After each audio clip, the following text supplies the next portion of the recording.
খালাকতুল জিন্না ওয়াল ইনসা ইল্লা লিয়াবুদুন।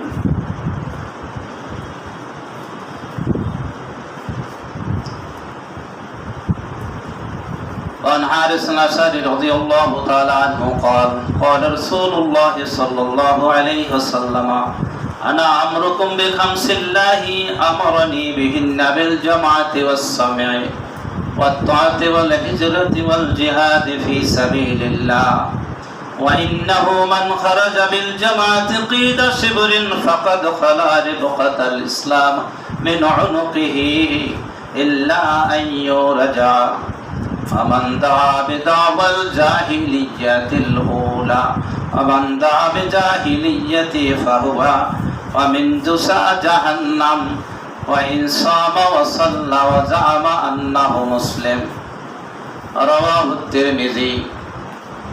وعن عبد الله بن مسعود رضي الله تعالى عنه ستفترق أمتي 73 فرقة كلهم في النار إلا واحدا. قال يا رسول الله من هي؟ قال ما أنا عليه وأنا أصحابي أو كما قال النبي صلى الله عليه وسلم رواه الترمذي. মুআজ্জাজ মুহতারাম, এই আজকের জুমাবারের আল্লাহর মেহমান মুসল্লিয়ান কিরাম, আল্লাহ রাব্বুল আলামিনের শাহী দরবারের শুকরগুজার হচ্ছি যে মনিব আজকে আমাদেরকে আল্লাহ তাআলার অশেষ মেহেরবানিতে সুস্থতার সাথে ঈমানের সাথে আমাদেরকে হায়াতে তাইয়্যিবা দান করে আজকের এই জুমাবারের টানার এক মহান হুকুমকে, জবরদস্ত হুকুমকে পালন করার উদ্দেশ্যে তানার ঘর মসজিদে আসার তৌফিক দিলেন। কালেমাতুশ শুকর আদায় করি সকলে আলহামদুলিল্লাহ। দরুদ ও সালাম সেই মনিব নবী মুহাম্মদুর রাসূলুল্লাহ সাল্লাল্লাহু আলাইহি সাল্লামের প্রতি, যার ত্যাগ এবং অক্লান্ত পরিশ্রম ত্যাগ আর কোরবানির বিনিময়ে আজকে প্রায় ১৫০০ বছর পরে হলো গোটা বিশ্বের মানুষের কাছে সহি দ্বীন তার কাছে পৌঁছতে সক্ষম হয়েছে। আল্লাহ রাব্বুল আলামিন বদরের প্রান্তরে যখন উপস্থিত হলেন ৩১৩ জন মর্দে মুজাহিদ নিয়ে, সিজদারত অবস্থায় তিনি চোখের পানি ফেলে ফেলে এই দোয়া করতেছিলেন, রব্বে কারীম, আমার ইসলাম পালন করার যত শক্তি, যত মানুষ আছে আজকে বদরের প্রান্তরে উপস্থিত হয়েছি তাদেরকে নিয়ে, তুমি যদি চাও তোমার দ্বীন এই জমিনে থাকবে, তুমি আমাদেরকে দয়া করে বিজয় দান করো। আল্লাহ রাব্বুল আলামিন তার দোয়া কবুল করেছিলেন। আবু জাহেলও দোয়া করতেছিল, যখন বদরের প্রান্তরে আসতেছিল কাবা ঘরের গ্লাভ ধরে দোয়া করছিল, হে আসমানের মালিক, আজকে মুহাম্মদ সাল্লাল্লাহু আলাইহি সাল্লামের বিরুদ্ধে যুদ্ধে যাচ্ছি, তুমি হকপন্থীদেরকে বিজয় দান করো। আল্লাহ দোয়া কবুল করছে না? তাহলে কাফেরের দোয়া অনেক সময় কবুল হয়, আল্লাহ জায়গা মতো কবুল করে নেয়। মুহতারাম হাজিরিন, আজকে আপনাদের সামনে আমি কোরআনুল কারীম থেকে 2খানা আয়াতে কারিমা তেলাওয়াত করেছি। রাসূলুল্লাহ সাল্লাল্লাহু আলাইহি ওয়াসাল্লামের অসংখ্য হাদিসের ভান্ডার থেকে 2খানা হাদিস পেশ করেছি। এর আলোকেই আমি মানব সৃষ্টির উদ্দেশ্যের উপরে কিছু আজকে খুতবা দেওয়ার চেষ্টা করব ইনশাআল্লাহ, যদি আল্লাহ তাআলা তৌফিক দান করে। রব্বুল আলামিন, তুমি আমাকে এবং আমার ভাইদেরকে জেহেন খুলে দাও, আমি যেন বলতে পারি নিষ্কলুষভাবে, আর আমার ভাইরা যেন শ্রবণ করে হৃদয়ঙ্গম করে আমলে আনতে পারি আমরা সকলে, সেই তৌফিক তুমি দান করো। আল্লাহ রাব্বুল আলামিন জিন জাতিকে সৃষ্টি করলেন প্রথম। দুনিয়া ভর্তি জিন জাতি ছিল, অন্যায় অপকর্ম, মারামারি, কাটাকাটি, রক্তারক্তি করতে করতে আল্লাহর নাফরমানিতে এতভাবে নিমজ্জিত হলো, আল্লাহ তাআলা গোসা হয়ে তাদেরকে ধ্বংস করে দিলেন অধিকাংশকে। এরপরে আল্লাহ তাআলা এই দুনিয়ার জমিনে মানব সৃষ্টি করবেন নিজেই ইরাদা করলেন। যেই কথা সেই কাজ, যেই চিন্তা সেই কাজ। তিনি তার নিকটবর্তী ফেরেশতাদের সামনে তার মনের ইচ্ছা তিনি প্রকাশ করলেন এভাবে, ওয়াইয ক্বালা রাব্বুকা লিল মালাইকাতি ইন্নী জাইলুন ফিল আরদি খলিফা। যখন আল্লাহ রাব্বুল আলামিন ফেরেশতাদের সামনে বললেন, দেখো ফেরেশতারা, আমি দুনিয়ার জমিনে আমার প্রতিনিধি প্রেরণ করতে চাই, খলিফা পাঠাতে চাই। এটা তাদের মতামত নেওয়ার জন্য এই কথা নয়, আল্লাহর ইরাদা তিনি তাদের সামনে পেশ করলেন। এরপরে ফেরেশতারা এইটা শোনার সাথে সাথে, খলিফা শব্দটি শোনার সাথে সাথে তারা একটা বিরূপ মন্তব্য করলেন। আল্লাহ তাআলা কোরআনুল কারীমের পরে কোট করেছেন, ক্বালু, সকলে সমস্যারে বলল ফেরেশতারা উপস্থিত যারা ছিল, আতাজালু ফিহা মান ইউফসিদু ফিহি, তুমি এমন একটি জাতিকে সৃষ্টি করতে চাও জমিনে যারা ফিতনা ফাসাদ ভরপুর করবে দুনিয়ার জমিনে। এরপরে বলা হলো ওয়ায়ুসফিকুদ দিমা, খুনাখুনি করবে, রক্তারক্তি রঞ্জিত করবে তারা পৃথিবী। তুমি এমন একটা জাতিকে সৃষ্টি করবে আল্লাহ রাব্বুল আলামিন। আর আপনার যদি ইবাদত বন্দেগী তাসবিহ তাহলিল গুণকীর্তনের যদি প্রয়োজন হয় তা তো আমরাই করতেছি। নাহনু নুসাব্বিহু বিহামদিকা ওয়া নুকদ্দিসু লাক, আপনার গুণকীর্তন পবিত্রতায় তাসবিহ তাহলিল যা দরকার ইবাদত করার আমরা তো করতেছি। এর দ্বারা তারা বুঝাতে চাইলেন আপনি মানব জাতিকে তো ইবাদতের জন্য সৃষ্টি করবেন, ওরা তো এই ফিতনা ফাসাদ করবে। প্রশ্ন আসতে পারে, ওরা কি গায়েব জানতো? ফেরেশতারা গায়েব জানে না? গায়েব জানে না। কয়েকটি ধারণার উপরে তারা ভিত্তি করে এই কথাটি পেশ করেছিল। এক হচ্ছে, এর আগে জিন জাতি ছিল, তারা এই ঘটনা ঘটিয়েছে পৃথিবীতে উত্তপ্ত করে ফেলেছে, অশান্তির দামানো জ্বালিয়ে দিয়েছিল তারা। এটার থেকে ধারণা করলো মানুষ তো সেই কাজই করবে। এরপর আরেকটি ধারণা ছিল তাদের খলিফা।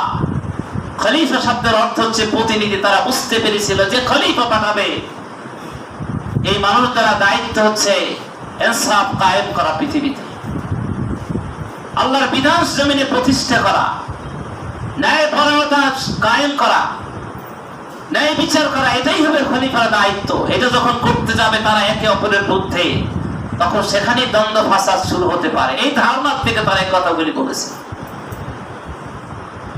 তাহলে কি বললো?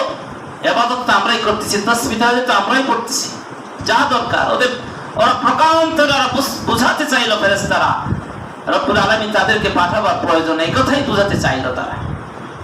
আল্লাহ রব্বুল আলামিন তাদের অভিব্যক্তি বুঝতে পেরে জবাব দিলেন কত সুন্দর করে। আল্লাহ তাআলা ভাষা কত প্রাঞ্জল ভাষা, বেশি কিছু বললেন না তিনি এক কথায় উত্তর দিয়ে দিলেন, হে ফেরেশতারা শুনে নাও, ইন্নী আ'লামু মা লা তা'লামুন, তোমরা যে ধারণা করে বসে আছো এ ব্যাপারে আমি যা জানি তোমরা তা জানো না। অর্থাৎ শুধু তোমরা তাসবিহ তাহলিলের কথা বলতেছো, শুধু এজন্য আমি তাদেরকে পাঠাবো না। খেলাফতের দায়িত্ব দিয়ে আমার প্রতিনিধি হিসাবে আমি দুনিয়া পাঠাতে চাইতাম। দুনিয়াকে শান্তিময় করে তুলবে তারা, শান্তির আভাস তারা ছড়িয়ে দিবে, শান্তির বাতাস তারা বইয়ে দেবে। আমি যুগে যুগে যে আমার বিধান পাঠাবো নবী রাসূলদের মাধ্যমে, সেই বিধানের আলোকে তারা তাদের জমিনটাকে সুন্দর একটি পৃথিবীতে তারা রূপান্তরিত করবে, সোনালী একটি সমাজ সেখানে তারা উপহার দেবে। আমার বান্দা সকল সেখানে তারা শান্তিতে বসবাস করবে। ইবাদতের পাশাপাশি তাসবিহ তাহলিল গুণকীর্তনের পাশাপাশি তাদের অতিরিক্ত দায়িত্ব দেব তাদের, লিইয়ুযহিরাহু আলাদ দীনি কুল্লিহি, আল্লাহর এই বিধান কোরআনুল কারীমের বিধানকে যারা বিজয় করবে, এজাহার করবে, প্রতিষ্ঠা করবে, খাড়া করবে, এটা হচ্ছে মূল কাজ তাদের। আর ইবাদত তো করবে। আর অন্য একটা আয়াতে কারিমে বলছে মা খালাকতুল জিন্না ওয়াল ইনসা ইল্লা লিয়াবুদুন, স্পষ্ট করে দিলেন আমি জিন এবং মানুষ জাতিকে শুধুমাত্র একমাত্র আমার দাসত্ব, আমার গোলামি এই করার জন্যই তাদেরকে আমি সৃষ্টি করেছি, এ কথা বলে দেন। মুহতারাম হাজিরিন, এখন এই কথার দ্বারা আমরা কি বুঝতে পারি? রাসূলুল্লাহ সাল্লাল্লাহু আলাইহি সাল্লাম সেই খেলাফতের দায়িত্ব পালন করেছিলেন, সমস্ত নবীরা করেছিলেন। সর্বশেষে আখেরি জামানার নবী মুহাম্মদ মুস্তাফা সাল্লাল্লাহু আলাইহি সাল্লাম তিনি খেলাফতের দায়িত্ব পালন করছিলেন দুটি পর্যায়ে। হেরা পর্বতের গুহায় যখন তার কাছে কোরআন নাজিল হতে শুরু করলো, দীর্ঘ 63 বছর লাগলো এই কোরআনুল কারীম অবতীর্ণ করতে তার কাছে। অন্য নবীদের কাছে, রাসূলদের কাছে যে কিতাব বা সহিফা এসেছিল, এইরকম যুগ যুগ ধরে, বছর পরের বছর ধরে তাদের কাছে নাজিল করা হয়নি।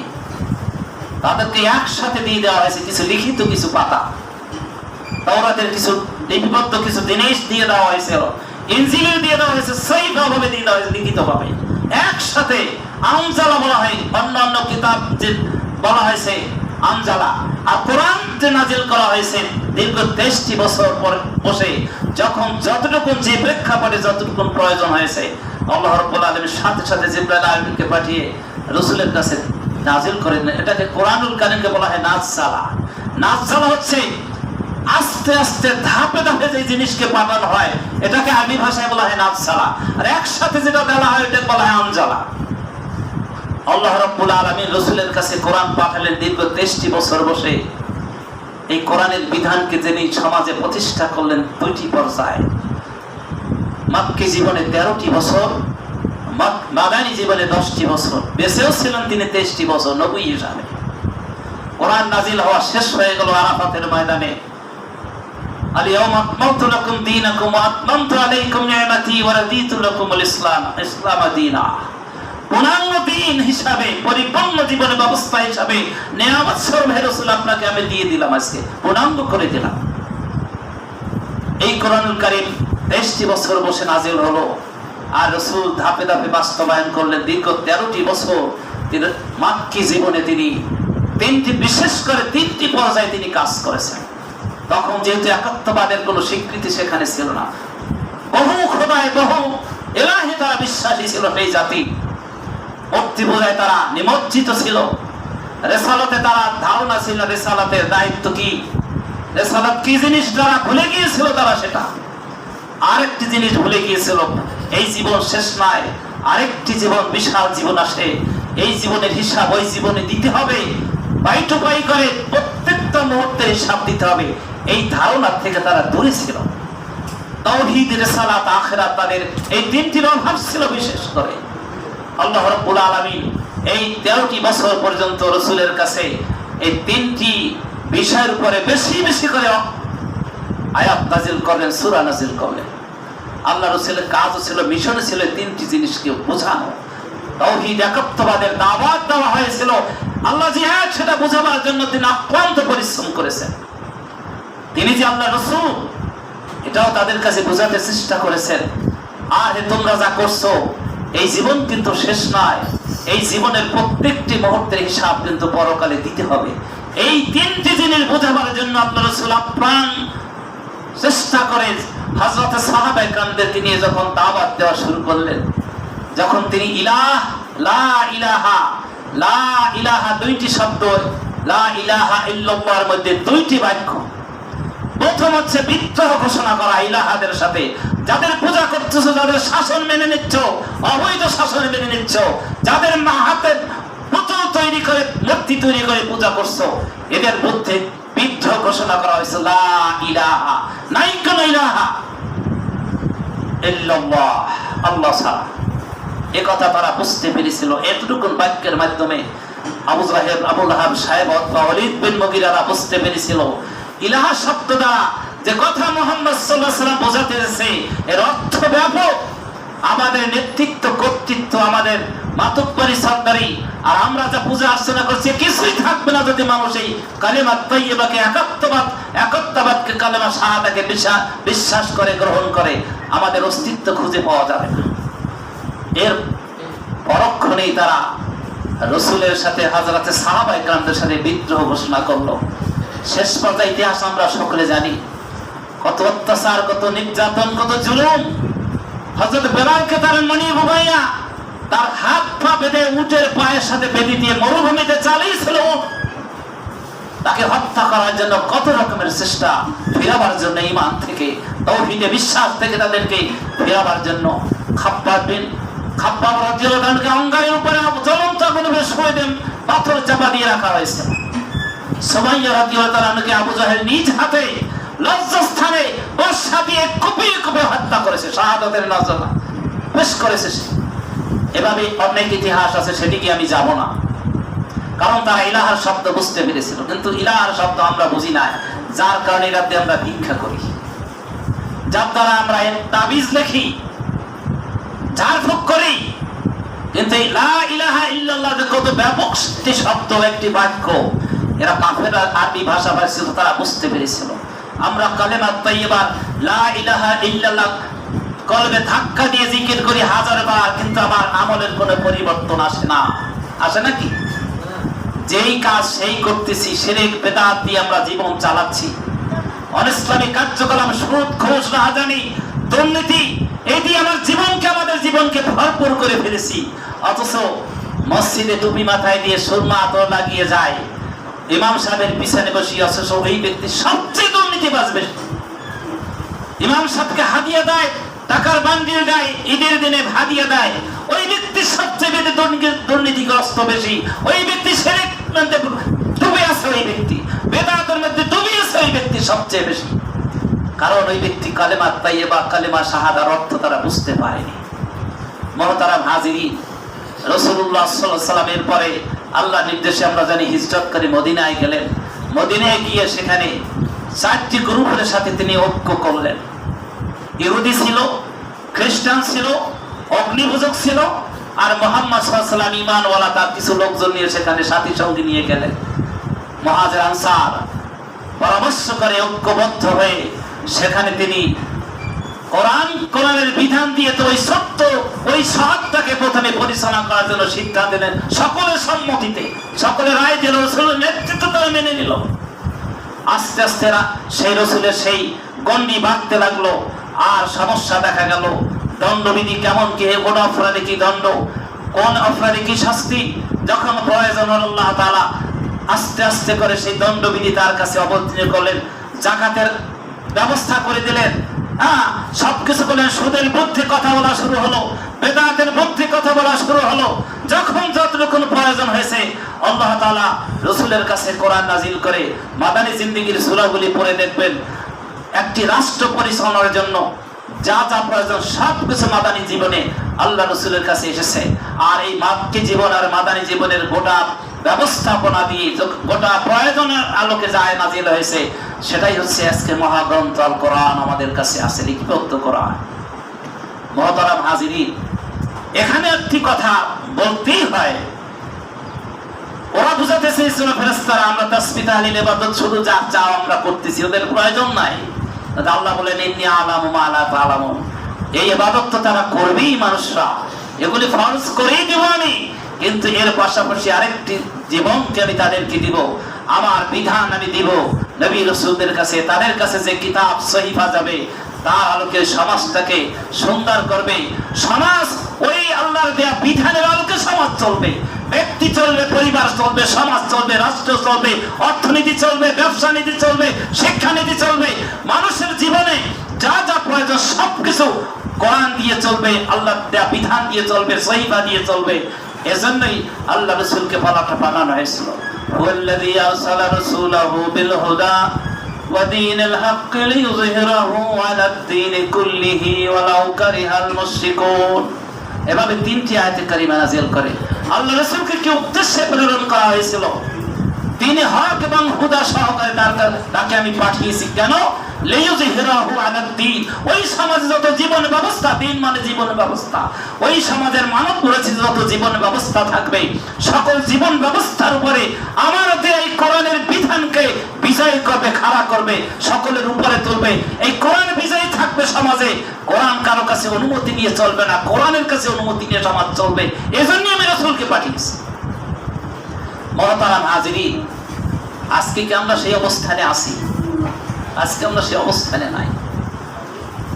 যারা পীরের মুরিদ হচ্ছে শুধু তারা সবক আদায় করে, সকাল সন্ধ্যা জিকির নিয়ে ব্যস্ত আছে। আর সুন্নতি লেবাস বলা হয় যে পাঞ্জাবি, পাগড়ি, টুপি, এইগুলি সুন্নতি পোশাক নাম দিয়ে এগুলি পরে আর জিকির আজকার করে, কিন্তু সুদের সাথে তার জীবন চলতেছে। চাকরি করতেছে পীরের মুরিদ, ঘুষের টাকা সে নিচ্ছে, ডলারে দিয়ে হাতে নেয় না, ব্যবহারে রাখে, হাতে সরাসরি নেয় না, গুনাহ হবে। বুঝছেন এই অবস্থা আজকে যে অবস্থা আমাদের। আর যারা আমরা বিভিন্ন পর্যায়ের মাযহাবী যারা আছে, মনে করে মাযহাব মানলেই আমি জান্নাতে চলে যাব, আর আহলে হাদিস যারা আছে শুধু যেই নামাজ সহিভাবে পড়বো এতেই আমার চলবে, আর কিছু প্রয়োজন নাই। না ভাই, রাসূলের গোটা জিন্দেগিকে আপনার মধ্যে আনতে হবে, আনার জন্য চেষ্টা করতে হবে। আপনার পরিবারের মধ্যে রাসূলের গোটা জিন্দেগি আনতে হবে। রাসূল শুধু নামাজ রোজা নিয়ে যদি ব্যস্ত থাকতেন, শুধুমাত্র নামাজ রোজা হজ যাকাত নিয়ে যদি ব্যস্ত থাকতেন, আল্লাহ রাসূলকে হিজরত করে মদিনায় যেতে হতো না। তাহলে আবু জাহেল বলতো, ভাতিজা তোমার কাবা ঘরে তুমি ঢোকো, যা যা প্রয়োজন ফ্যান ট্যান যা লাগে সব দিয়ে দেবে, তুমি মসজিদের মধ্যে থাকো, বাইরে তুমি নজর দিও না। কি বলতো না আবু জাহেল? মুসা আলাইহিস সালামকে ফেরাউন বলতে, ভাতিজা তোমার আমি টাইলস লাগাই দেবো, মসজিদে যাও ইবাদত করতে থাকো, কিন্তু বাইরে নজর দিও না। এটা যদি হতো শুধু, তাহলে নবী রাসূলদেরকে এত অসংখ্য নবীকে হত্যা করা হয়েছে, শাহাদাতের নজরানা পেশ করে তারা দুনিয়াতে চলে গেছেন। অসংখ্য সাহাবা একরাম নিজের জীবন তপ্ত রক্তকে তিনি ঢেলে দিয়ে মরণ প্রান্তরকে লাল করে দিয়েছে। কারণ যখন আল্লাহর দ্বীন কোরআন বিজয়ের কথা তাদের মুখে এসেছে, তখনই তাদের মাথা খারাপ হয়ে গেছে। কিন্তু আমরা আজকে শুধুমাত্র আকাশের উপরের কথা ওয়াজ করি আর মাটির নিচে ওয়াজ করি। মাটির উপরের ওয়াজ কিন্তু আজকে খুব কম। যারা মাটির উপরে ওয়াজ করে তারা কিন্তু খুব বিপদগ্রস্ত আছে, খুব বিপদগ্রস্ত আছে। শুধুমাত্র আশা আজিমের কথা ওয়াজ করবেন, মেরাজের কথা করবেন, আর মাটির নিচে কি আযাব গজব হবে, কি জান্নাত কি জাহান্নাম, এগুলি বর্ণনা করবেন। আপনার জীবনে কোনো ঝুঁকি আসবে না, বরঞ্চ আপনার হাদিয়ার পরিমাণ বেড়ে যাবে। বলবে এই হুজুরি তো আমাকে মসজিদের খতিব দরকার। কিন্তু এই মাটির উপরের কথা যখন আপনি বলতে যাবেন, তখন ব্যক্তি জীবন, পারিবারিক জীবন, সমাজ জীবন, রাষ্ট্র জীবন, অর্থ জীবন, শিক্ষা জীবন, এগুলি যখন আপনি কোরআনে হাদিসের আলোকে এই বিধানগুলি আপনি প্রচার করা শুরু করে দিবেন, তখন আপনার হাদিয়া তো কমে যাবেই যাবে। এক পর্যায়ে আপনার খতিবগিরিও চলে যাবে কয়েকদিন পর। বলবে ইমাম খতিব সাহেব আপনার আর দরকার নাই, মানে আপনি জানেন না আমি সভাপতি মসজিদের, আমি সুদের কারবার করি, আপনি সুদের কথা বলতে গেলেন কেন? আপনি জানেন আমি সচিব এই মসজিদে, আমি বড় চাকরি করি সরকারি, ওখানে টাকা না নিয়ে আমি পারি না, আপনি ঘুষের কথা কেন বলতে গেলেন? আপনার চাকরি নাই, এই অবস্থা হচ্ছে। কিন্তু আমি ঈদগাহ মসজিদে কয়েক মাস খতিবগিরি করছিলাম, জানেন আপনারা। সুদের ওয়াজ করার কারণে ওই কমিটির যাত্রের সদস্য সুদের কারবার করে, এরপর থেকে লাগছে আমার পিছনে, শেষ পর্যন্ত আমি সরে গেছি ওখান থেকে। আর যদি তাদের মন পথে কথা বলতে পারতাম, মাসে মাসে হাজার হাজার টাকা হাদিয়াও পেতাম, অর্থাৎ বেতন পেতাম, আর আমার বাহাবা দিত আমাকে। কাজেই মুহতারাম হাজিরিন, আমরা কিন্তু ইবাদতের জন্য এসেছি, আর ইবাদত বলতে হবে শুধু নামাজ রোজা হজ যাকাত, এগুলি কিন্তু আমরা ম্যাক্সিমাম মুসলমান এগুলিকে ইবাদত মনে করি। আমার পরিবারটাকে সুন্দর করে সাজাবো, এটা কিন্তু ইবাদত মনে করে না অধিকাংশ মানুষ, মানে দুনিয়াদার কাজ। খেতে কাজ করবে তো দুনিয়ার পিছনে লাগে গেছে, মসজিদে আসে না, বলে কিনা? জিকির আজকার হালকায় জিকির আজকে কাজে গেছে কোথায়, পীর সাহেবের আজকে হুকুম মানলো না, বলে কিনা? অথচ এই পরিবারটা আমাকে সুন্দর করে সাজানো, এটা ইবাদত, সবচেয়ে বড় ইবাদত ওটা। আপনার পরিবারকে যদি আপনি ঠিক করতে না পারেন, আপনার সালাত ভালো হবে না, আপনার সিয়াম ভালো পালন করা হবে না, খলুসিয়ত আপনার মধ্যে থাকবে না। এই জন্য আপনাকে আমাকে আগে ইবাদত বুঝতে হবে। মুহাম্মদুর রাসূলুল্লাহ সাল্লাল্লাহু আলাইহি সাল্লামের কাছে যে দ্বীন আল্লাহ তাআলা যে বিধান দিয়েছে, এই বিধানের আলোকে আমার ব্যক্তি, পরিবার, সমাজ, রাষ্ট্র, অর্থনীতি প্রত্যেকটা দিক ও বিভাগ পরিচালনার জন্য, ওর আলোকে আমার জীবনকে গঠন করার জন্য, আমার পরিবারকে গঠন করার জন্য, আমার সমাজকে গঠন করার জন্য আপনার তাকাজা থাকতে হবে, তামান্না অন্তরের মধ্যে থাকতে হবে। আর এটার নামই হচ্ছে জিহাদ। জিহাদ শুধু অস্ত্র নিয়ে ঝাঁপিয়ে পড়া, ওটা হচ্ছে সর্বশেষ চূড়ান্ত জিহাদের চূড়ান্ত রূপ। ওটা অনেক সময় প্রয়োজন হয় না। আপনি কথা বলেন অন্যায়ের বিরুদ্ধে, এটা একটি বড় জিহাদ। আপনি জালিম শাসকের বিরুদ্ধে আপনি কথা বলবেন, সবচেয়ে বড় জিহাদ এটা। কিন্তু আজকে সেই কথা আপনার চাপিয়ে যায় হযরত উলামায়ে কেরাম। মুহতারাম হাজিরিন, আমি যে কথা বুঝাতে চাচ্ছি, কোরআন হচ্ছে আমাদের সংবিধান। আল্লাহর পক্ষ থেকে দেয়া এবং চিরন্তন একটি কিতাব।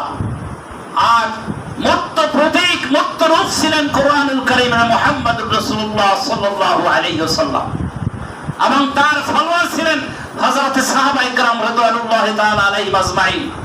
এজন্য বলা হয়েছে সাতাফতারিকু উম্মতি 73 ফিরকা। অচিরেই সেই শব্দ ব্যবহার করা হয়েছে প্রথমে শব্দের আগে। এর অর্থ হচ্ছে অচিরেই, অনতি বিলম্বে আমার উম্মত বহু দলে বিভক্ত হয়ে 73 সংখ্যা এখানে বলা হয়েছে। আরবিতে সংখ্যা দিলে একটা, এটা কিন্তু শুধু ওই সংখ্যাটাই সীমাবদ্ধ নয়।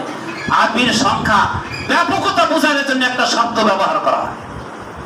শুধু 73 না, আল্লাহ রাসূল বলেন আমার উম্মত এমন একটি জামানা আসবে অচিরেই উম্মতের মধ্যে দলে দলে বিভক্ত হয়ে যাবে, তারা বিচ্ছিন্ন হয়ে পড়বে।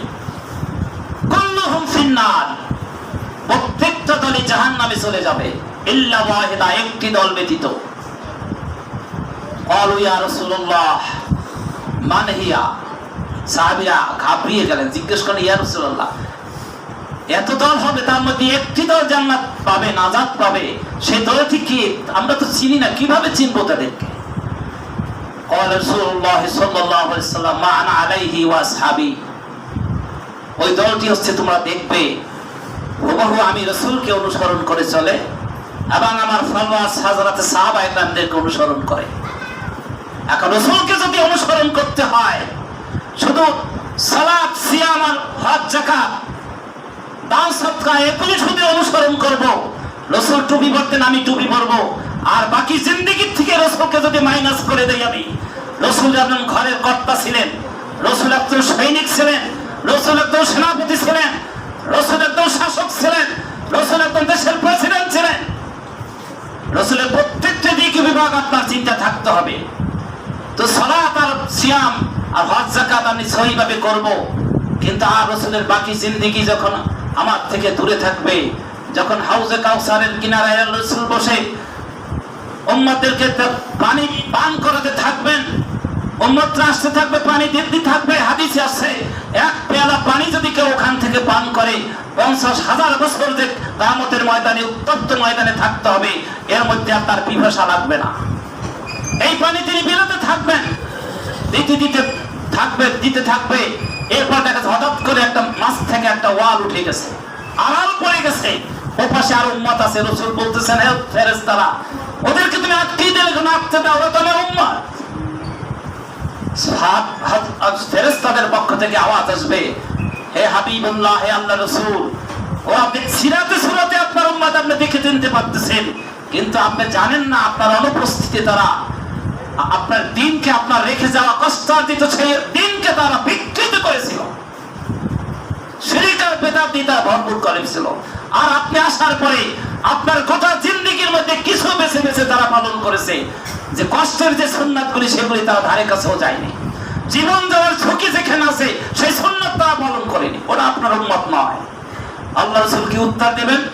সকান সকান সকান, দূর হও দূর হও, লিমান গায়্যারা বি, তোমরা আমার পরে আমার দিনকে বিকৃত করেছিলে, আমার গোটা সুন্নাতকে তোমরা পালন করে জীবনকে তোমরা পালন করেনি, আর তারা পানি পান করতে পারলো না। এই উম্মতি কিন্তু সংখ্যায় আজকে বেশি। মহতারাম হাজিরিন, আমি যে কথা বোঝাতে চাই, রাসূলের গোটা জিন্দেগি, সাহাবাদের জিন্দেগি আমাদের বেশি বেশি পড়তে হবে, কোরআনুল কারীম বেশি বেশি পড়তে হবে, হাদিস এবং সাহাবীদের ইতিহাস বেশি বেশি পড়তে হবে, সেখান থেকে সবক গ্রহণ করতে হবে।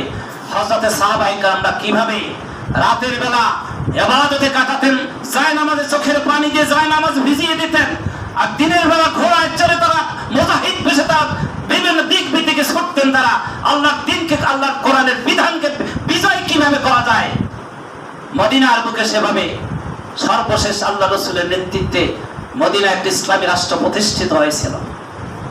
অনেকে প্রশ্ন করবেন, আমরা তখন ওলামায়ে কেরামদের ফতোয়াবাজি দেখে, দ্বিধা বিভক্ত দেখে আমরা সাধারণ মানুষরা বিভ্রান্ত হয়ে পড়েছি, আমরা কিভাবে কি করব আমরা বুঝতে পারতেছি না। ইবনে কাইয়িম রাহিমাহুল্লাহ তিনি একটি কথা বলে গেছেন, তার জীবনী পড়বেন তখন দেখবেন সেখানে তিনি বলে গেছেন, হে মুসলমানেরা, তোমরা যদি সঠিক হকপন্থী দলকে চিনতে না পারো, চিনতে যদি বুঝতে যদি কষ্ট হয় ফিতনার জামানায়, তাহলে দেখবে চিহ্নিত ইসলামের দুশ্মন তোমাদের সমাজে যারা আছে, নাস্তিক মুরতাদ মুশরিক যারা আছে, তারা কোন দলটির প্রতি বেশি ক্ষিপ্ত দেখবে, কোন দলটির প্রতি তারা বেশি ক্ষিপ্ত।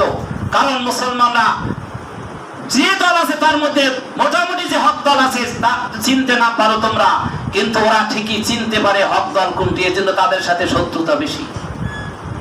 কত সুন্দর একটি সংজ্ঞা দিয়ে গেলেন কাইয়িম রাহিমাহুল্লাহ। কাজেই আমরা কাউকে পাচ্ছি না, কোরআন পড়ব, হাদিস পড়ব, সাহাবীদের জীবনী পড়ব, তার থেকে আমি জ্ঞান অর্জন করে আজকে আমরা পড়াশোনা ছেড়ে দিয়েছি।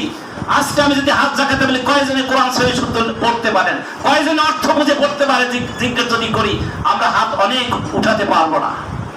মুসলমান আজকে মুসলমান ছিল শিক্ষিত হওয়ার জাতি, মুসলমান জ্ঞানী হওয়ার জাতি। কোরআনুল কারীম হচ্ছে জ্ঞানের ভান্ডার, জ্ঞানের আটলান্টিক মহাসাগর হচ্ছে বিশাল জ্ঞানের ভান্ডার।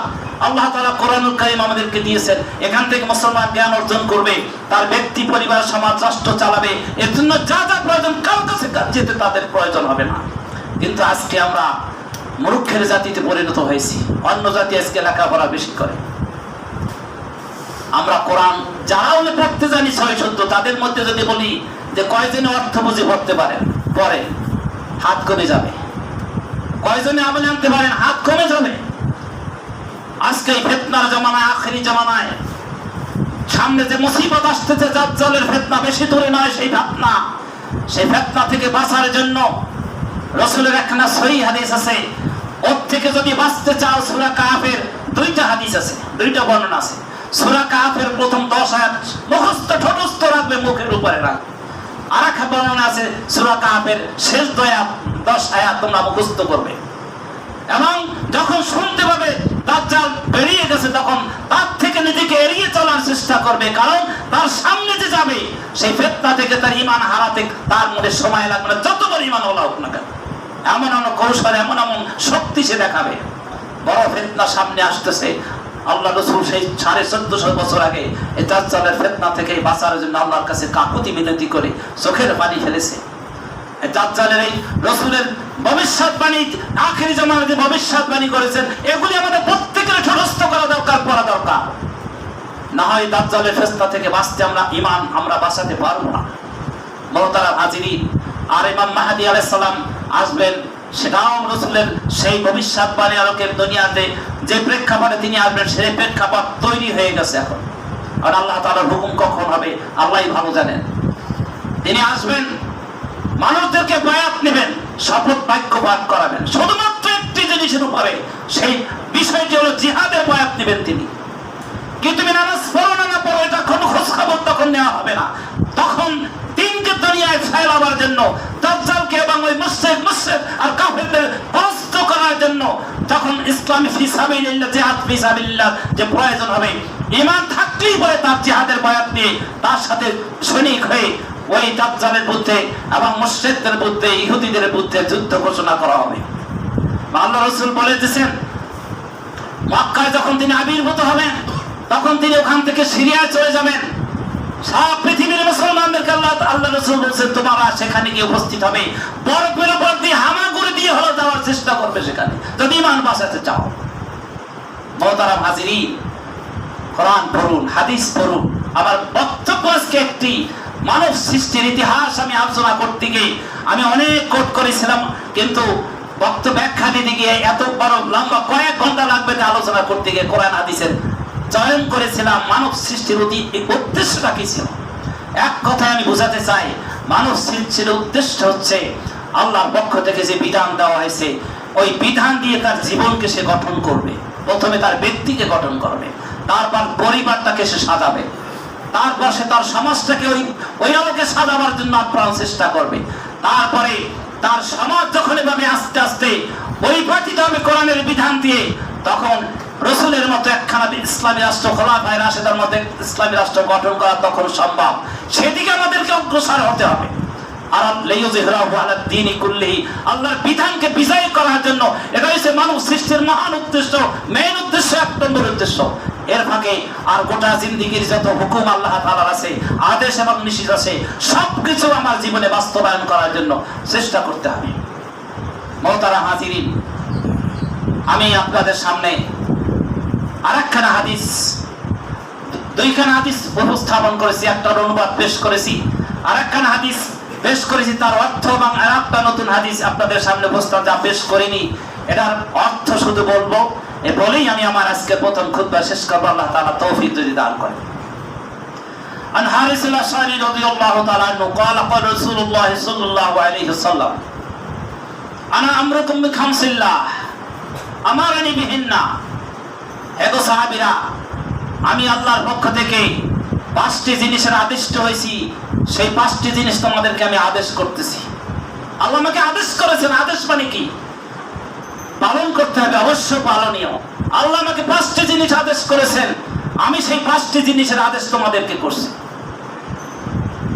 5টি জিনিস কি? 1 নম্বরে বিল জামাত, ঐক্যবদ্ধ থাকবে উম্মত আমার, ঐক্যবদ্ধ থাকবে।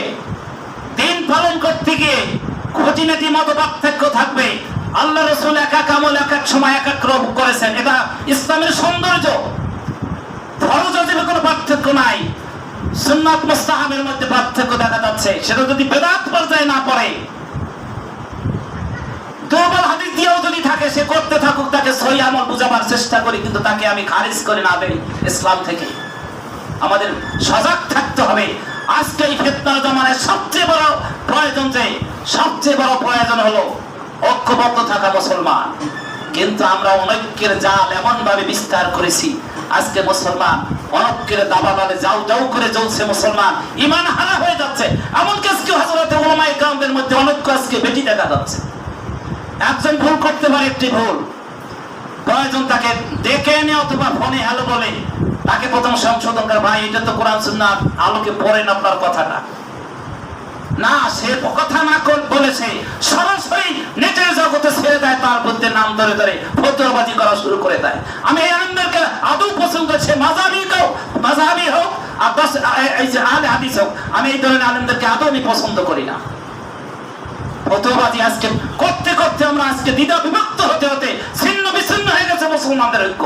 অথচ আল্লাহ রাসূল বলছেন আমাকে আদেশ করা হয়েছে ঐক্যবদ্ধ থাকার জন্য। আমি তোমাদেরকে আদেশ করতে তোমরা ঐক্যবদ্ধ থাকবে, খুঁটিনাটি মাসলা মাসাইলে তোমরা বিভেদ সৃষ্টি করবে না। যদি শিরক পর্যায়ে পড়ে বোঝাবার চেষ্টা করবে, না মানলে তাকে আলাদা করে দিবে, হ্যাঁ তার কাছে যাবে না। বেদাত যদি করে তাকে আগে বুঝাবে, কিন্তু আগে আমরা সেটা না করে অমুক দেখতেছি একটা বেদাত করতেছে, খারিজ হয়ে গেছে, জাহান্নামী, এগুলো ফতোয়া আমরা দিচ্ছি। এটা করা চলবে না। মুসলমান ঐক্যের ফাটল ধরানো যাবে না। সাতাফতারিক উম্মতি বলা হয়েছে, আমার উম্মত দলে বিভক্ত হয়ে যাবে। এরা কোন নামাজ ছেড়ে দেবে, রোজা ছেড়ে দেবে, হজ যাকাত করবে, এটা হাদিসে বলা হয়নি। ইফতিরাক তাদের থাকবে না, অনৈক্যের সৃষ্টি করবে তারা। তাদের অপরাধ হচ্ছে তারা ঐক্যে ফাটল ধরাবে। এই জন্য তারা কুল্লুহুম ফিন্নার, তারা জাহান্নামী। একটি দল ব্যতীত রাসূল কখনো ঐক্যে ফাটল ধরাননি, সাহাবায়ে কেরামরা কখনো ঐক্যে ফাটল ধরাননি। বিবাদ তাদের মধ্যে ছিল, আবার এক জায়গায় এসে তারা মীমাংসা করেছে। আল্লাহ আদেশ করেছেন তাকে ঐক্যবদ্ধ থাকার জন্য। আল্লাহ রাসূল আমাদেরকে ঐক্যবদ্ধ থাকার জন্য বলেছেন, আসসামায়ে, ঐক্যবদ্ধ যখন থাকবে তখন তোমাদের একজন নেতা থাকবে, তার কথা শ্রবণ করবে। কোরআন হাদিসকে যখন সে বর্ণনা করবে, মনের কান দিয়ে শ্রবণ করবে। যদি ভুল ব্যাখ্যা দেয় তার সাথে যোগাযোগ করে, তার সাথে সংশোধন করে নেবে, কিন্তু এরা দিয়ে ফতোয়াবাজি করা যাবে না। এরপরে অত্যাতে আনুগত্য করবে তার, যতক্ষণ পর্যন্ত কোরআন সুন্নাহর আলোকে সে তোমাকে পরিচালক, ততক্ষণ তার আনুগত্য তোমার জন্য ফরজ। কিন্তু সে কোরআন সুন্নাহর আলোকে আছে কিনা আমরা বুঝতে পারি, এজন্য জ্ঞান দরকার, এই জন্য কোরআন হাদিসের ইলম দরকার, এই জন্য কোরআন হাদিসের ইলমকে আমাদের জন্য ফরজ করে দেওয়া হয়েছে। এই জন্য আমাদেরকে আগে জ্ঞান শিখতে হবে, ইলম অর্জন করতে হবে। শুধু কোরআন আর হাদিস না, ইতিহাস, মুসলমানদের ইতিহাস আমাদেরকে ঐতিহ্য জানতে হবে, সাহাবা কেরামদের ইতিহাস আমাদেরকে শিখতে হবে। জ্ঞান বিজ্ঞানের সব ছড়িয়ে আছে, সব কিছুতে আজকে বিজ্ঞান আমাদেরকে শেখা প্রয়োজন হয়ে গেছে। আজকে ইসরায়েল 1 কোটি মানুষ নয় তারা, অথচ তারা গোটা পৃথিবী আজকে শাসন করতেছে প্রকারান্তরে। পৃথিবী তার হাতের মুঠোর মধ্যে, কারণ তারা জ্ঞান বিজ্ঞানে অনেক এগিয়ে গেছে। তারা মিসাইল তৈরি করতে তারা সক্ষম হয়েছে। তারা অ্যাটম বই তৈরি করতে সক্ষম হয়েছে জ্ঞান বিজ্ঞান দিয়ে। মুসলমানের ধারে কাছেও না। আজকে দর্শী নিজামী তো জ্ঞান বিজ্ঞান জানেই না, আর যারা আলিয়া মাদ্রাসা পড়ে তারা কিছু জানলেও কোনো আমল নাই। এই অবস্থা আজকে আমরা সব ছেড়ে দিছি। আরেক দল আমরা মনে করি শুধুমাত্র তেলাওয়াত করবো কোরআন, সব কাম করবো, একে 10 নেকি, আর চুমো খাবো, বাস জান্নাতে সরাসরি চলে যাবো। জান্নাত বাপের বাড়ির তাল্লুক নয়। আপনাকে এভাবে কোরআন পড়বেন আর চুমো খাবেন, আর আমাল্লাম ইয়াহকুম বিমা আনজালাল্লাহু ফাউলাইকা হুল কাফিরুন, যে কোরআনের বিধান দিয়ে জীবনের ফয়সালা করবে না, বিচারের ব্যবস্থা কায়েম করবে না, সে কাফের, জালেম, ফাসিক। আপনি এই আয়াতটি সুর দিয়ে পড়লেন আর চুমো খেলেন, আর ইজলাসে গিয়ে বললেন আপনি মানব রচিত বিধান দিয়ে ফয়সালা দিলেন। এই কোরআন আপনাকে জান্নাতে নিতে পারবে না। কোশ্চিন কেন হয়? যতটুকু শিখবেন কোরআন, যতটুকু জানবেন, ততটুকু আমলে পরিণত করতে হবে। অল হিজরাতে প্রয়োজন হলে মুসলমান, যদি দেখো যে এখানে ঈমান বাঁচিয়ে রাখা সম্ভব নয়, যেখানে বাঁচিয়ে রাখা সম্ভব সেখানে তোমার দেশ ত্যাগ করে সেখানে চলে যেতে হবে। এটা আদেশ আল্লাহ রাসূলের। ওয়াল জিহাদ ফি সাবিলিল্লাহ, আল্লাহ রাস্তায় সর্বাত্মক প্রচেষ্টা, প্রকারান্ত প্রচেষ্টা, সর্বাত্মক জীবন দিয়ে, কথার মাধ্যমে, লিখনের মাধ্যমে, বক্তৃতার মাধ্যমে, যখন যদি প্রয়োজন হয় অস্ত্র হাতে তুলে নিতে হবে মুসলমান। আজকে সেই ফিলিস্তিনের ছোট্ট ছোট্ট শিশুদের দিকে তাকা, তারা কেমন মুজাহিদ দেখাচ্ছ, কেমন আল্লাহর উপর ভরসা। তাদের জীবনের বাজি রেখে তারা ওই অস্ত্রের সামনে পাথর নিয়ে তারা দাঁড়িয়ে যাচ্ছে। তারা ইমানের কত বলিয়ান তারা। আর আমরা একটু সমস্যা দেখলি, পুলিশ একটু আসতে দেখলি বাড়ির দিকে একবারে পগারবাদ, আর তারা সামনে দাঁড়িয়ে তর্ক বিতর্ক করে অস্ত্রের সামনে খালি হাতে পাথর নিয়ে। মুজাহিদ এরকম হতে হবে আজকে এই জামানায়, না ইমান নিয়ে টিকে থাকা যাবে না, মুসলমানদের ঐতিহ্য টিকানো যাবে না। এজন্য আমাদেরকে সর্বাত্মক প্রচেষ্টা চালাতে হবে আল্লাহর দ্বীনকে কোরআনে বিজয় করার জন্য, কোরআনকে বিজয় করার জন্য।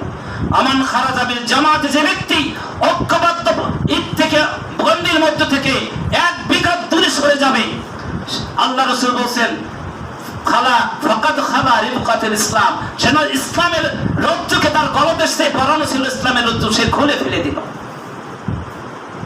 এরপরে বলা হয়েছে ইল্লা আইয়ু, যতক্ষণ পর্যন্ত সে ফিরে না আসবে ততক্ষণ মধ্যে ইসলাম থেকে বাইরে চলে গেল সে।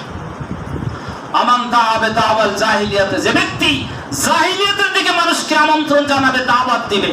আজকে চলছে তাই, নামাজ পড়ে, রোজা রাখে, ওয়াজ করে, ফিতরা দেয়, যাকাত দেয়, অথচ জাহিলি মানব রচিত মতবাদের দিকে মানুষকে দাওয়াত দেওয়া হচ্ছে। আজকে অর্থ খরচ করা হচ্ছে তাদের সম্পর্কে। আল্লাহ রাসূল বলেন মান দাআবা দাওয়াল জাহিলিয়াত ফাহুয়া মিন তুসা জাহান্নাম, ওই ব্যক্তি হবে জাহান্নামের ইন্ধন, জাহান্নামের লাকড়ি হবে সেই ব্যক্তি।